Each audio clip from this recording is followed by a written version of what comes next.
world is watching as President Biden faces increased scrutiny over his health and acuity. Biden opened the NATO summit yesterday by delivering an almost gaffe-free speech from a teleprompter.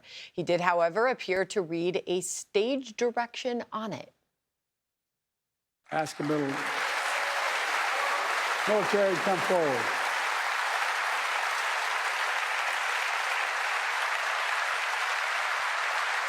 I'm asking to read the citation.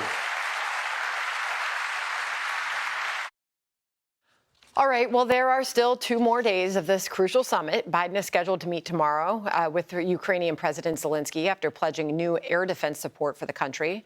Bret Baier pressed John Kirby over Biden's claims during last Friday's ABC interview that Biden has weakened Putin.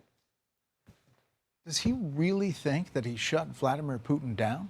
He certainly has held Mr. Putin and Russia accountable for what they tried to do to Ukraine. I mean, you just saw what happened with the children's hospital being hit the other day. Brett, nobody's saying they're not still capable of attacking. But he definitely didn't shut them down. Nobody's saying they're not still capable of attacking Ukraine. The president also telling his doubters during that interview to judge him by his performance at this NATO conference. Politico reports that our foreign allies are expressing concern about the president's ability to lead and to beat former President Donald Trump. Ian Bremmer, president of the Eurasia Group, echoing those feelings. They don't think he can serve another 4 years.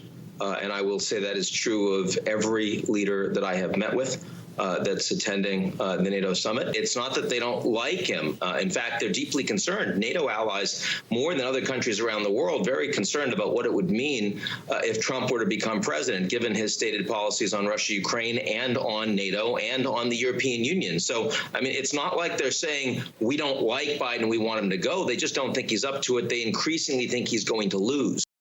Senator Marsha Blackburn, Republican of Tennessee and member of the Judiciary and Veterans Affairs Committees, joins us now. Senator, thank you very much for joining us. Sure. You know, I don't think it's hard for the American public to believe that our allies and our adversaries saw what happened on that debate stage and see problems with this presidency, and for our allies, concerns that he's running again. You're so right, Sandra. The world depends on a strong America. We are the first to show up and fight for freedom.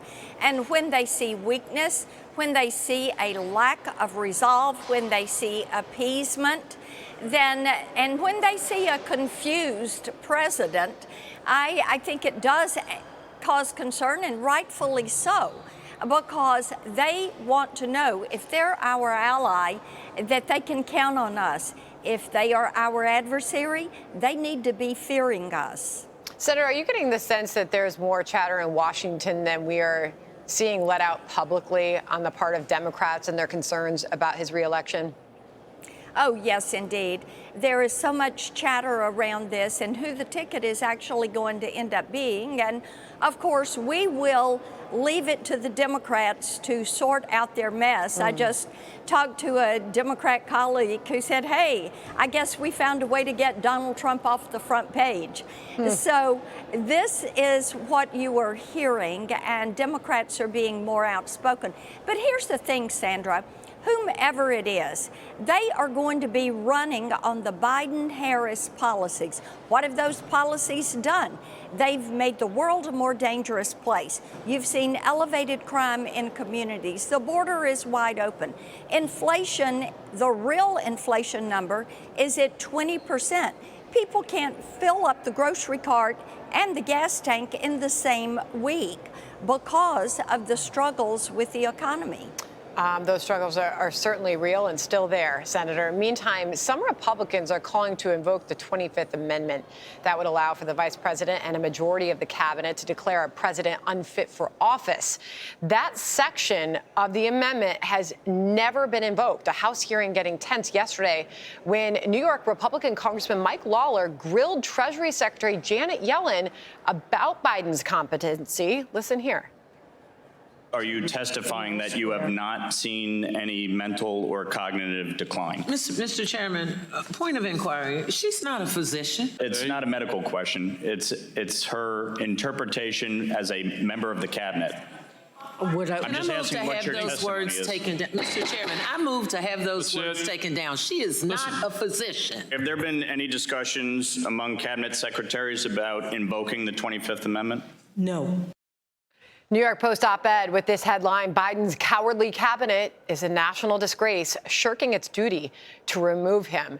Because so many are wondering, as they saw what they saw on that debate stage play out so publicly in an unscripted, no teleprompter manner, what his aides, what his cabinet, what his insiders have been seeing behind closed doors for a much longer time than this, Senator.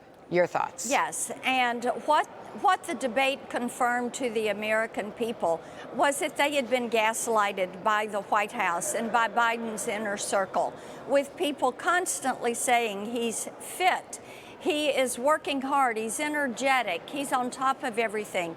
And they saw that, no, that is not true. So, Sandra, they know that they are being gaslighted.